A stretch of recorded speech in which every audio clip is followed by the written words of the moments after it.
जय हिंद दोस्तों। आज की इस वीडियो में हम लोग सीखेंगे अभाज्य गुणनखंड करना यानी कि प्राइम फैक्टराइजेशन करना। तो चलिए वीडियो को स्टार्ट करते हैं। देखिए, अभाज्य गुणनखंड क्या होता है। किसी भी संख्या को अभाज्य संख्या के छोटी छोटी अभाज्य संख्या के गुणनफल के रूप में लिख देना ही अभाज्य गुणनखंड कहलाता है उस संख्या का। तो चलिए देखिए अभाज्य गुणनखंड किस प्रकार से हम लोग निकालते हैं। तो अभाज्य गुणनखंड करने से पहले आप सभी लोग कुछ अभाज्य संख्याओं को देख लीजिए।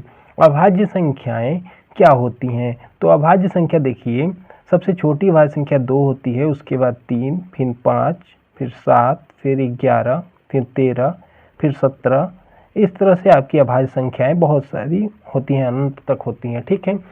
तो अभाज्य संख्याएं वे संख्याएं होती हैं जिनका केवल और केवल 2 गुणनखंड होता है, और वे संख्याएं जो एक और स्वयं के अलावा और किसी भी संख्या से विभाजित नहीं होती है उन्हें अभाज्य संख्या कहते हैं। तो आई होप कि आप सभी को अभाज्य संख्या पता होगी। तो चलिए अब हम लोग अभाज्य गुणनखंड करना सीखते हैं। तो देखिएगा, सबसे पहले यहाँ पर सबसे पहला प्रश्न हम लोग लेते हैं 140। 140 का आपको क्या करना है, अभाज्य गुणनखंड करना है। तो अभाज्य गुणनखंड करने के लिए आपको दिए गए नंबर को सबसे पहले लिखना होता है। तो दिया गया नंबर आपके पास क्या है, 140। ठीक है। इसका हमें प्राइम फैक्टराइजेशन यानी कि अभाज्य गुणनखंड करना है। तो दिए गए नंबर को आप यहाँ पर लिखेंगे। तो यहाँ पर दिया गया नंबर 140 है, इसका हमें अभाज्य गुणनखंड करना है। तो यहाँ पर लिख लेते हैं। उसके बाद देखिए एक लाइन नीचे के लिए बनाइए, एक ऐसे बनाइए। उसके बाद से सबसे छोटी अभाज्य संख्या से इसको भाग लगाएंगे। भाग हम उसी अभाज्य संख्या से देते हैं जिस अभाज्य संख्या से दी गई संख्या पूरी तरह से विभाजित होती हो। अगर नहीं हो रही है तो उससे बड़ी अभाज्य संख्या लेंगे। यहाँ पर देखिए 2 है सबसे छोटी अभाज्य संख्या, 2 से इसको भाग लगाइएगा तो भाग चला जाएगा। 2 से देखिए 2 सत्ते 14, 0। तो यहाँ पर भाग चला गया। पुनः देखिए 2 से भाग जा रहा है, तो जब तक भाग लगाते रहिए जब तक जा रहा है, तो पूरी तरह से भाग जाना चाहिए। 2 से भाग लगाइए तो भाग चला जाएगा, तो यहाँ आ जाएगा 35। ठीक है। अब यहाँ पर देखिए 35 में 2 से भाग नहीं जाएगा, तो 2 से बड़ी अभाज्य संख्या 3 है। क्या 3 से 35 में पूरी तरह से भाग जाएगा, नहीं जाएगा। तो 3 से बड़ी अभाज्य संख्या क्या है, 5 है। तो 5 से इसमें भाग लगाइए तो 5 से भाग चला जाएगा, 5 सत्ते 35। अब यहाँ देखिए 7 जो है खुद एक अभाज्य संख्या है, तो अतः यह 7 जो है एक और 7 के अलावा किसी से विभाजित नहीं होगा। तो 7 जो है बस 7 से विभाजित हो जाएगा। यहाँ पर अब 1 आ जाएगा। जब नीचे में 1 आ जाएगा हम अभाज्य गुणनखंड करना बंद कर देते हैं। और जो भी यहाँ पे आपको गुणनखंड यानी कि फैक्टर्स मिलते हैं, यही दी गई संख्या के अभाज्य गुणनखंड होते हैं।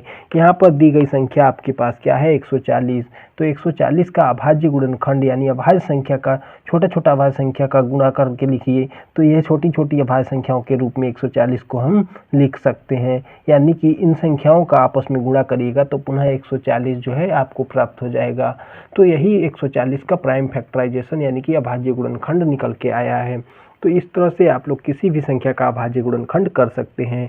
अगला हम यहाँ पर एक और सवाल लेते हैं। अगला सवाल जो है यहाँ पर देखिएगा, अगला हम यहाँ पर 156, जैसे कि यहाँ पे अगला सवाल है 156। 156 का हमें क्या करना है, अभाज्य गुणनखंड करना है, प्राइम फैक्टराइजेशन करना है। तो इसको करने के लिए देखिए सेम यही विधि है। आपको जो भी दी गई संख्या है उसको यहाँ पर लिखना होता है। तो 156 को आप लिख लीजिए। उसके बाद सबसे छोटी अभाज्य संख्या से इसको भाग लगाइए। सबसे छोटी अभाज्य संख्या क्या है, 2 है। तो 2 से इसमें भाग जा रहा है, अगर नहीं जाएगा तो 2 से, तो 3 से देखिए, अगर 3 से भी भाग नहीं जाता है तो 5 से देखिए। कुल मिलाकर के आपको अभाज्य संख्या से ही इसको भाग देना है। तो यहाँ पर देखिए 2 से भाग लगाइए तो कितनी बार जाएगा, 2 सत्ते 14, बचेगा 1, यहाँ हो जाएगा 16, 2 अट्ठे 16। पुनः देखिए इसमें 2 से भाग चला जाएगा, 2 से भाग दीजिए, देखिए कितना बार जाएगा, 2 तिहाई 6, बच्चेगा 1 18, 2 निम 18। अब यहाँ पर देखिए 2 से भाग इसमें नहीं जाएगा, तो 2 से बड़ी अभाज्य संख्या 3 है हमारे पास। 3 से भाग दीजिए, 3 से भाग देंगे, 3 एकम 3, 3 तिहाई 9। अब यहाँ पर देखिए 13 जो है खुद एक अभाज्य संख्या है, अतः हम 13 को 13 से ही विभाजित कर सकते हैं। तो यहाँ पर 1 आ जाएगा। अब जब 1 आ जाएगा तो हम वहाँ पे अभाज्य गुणनखंड करना बंद कर देते हैं।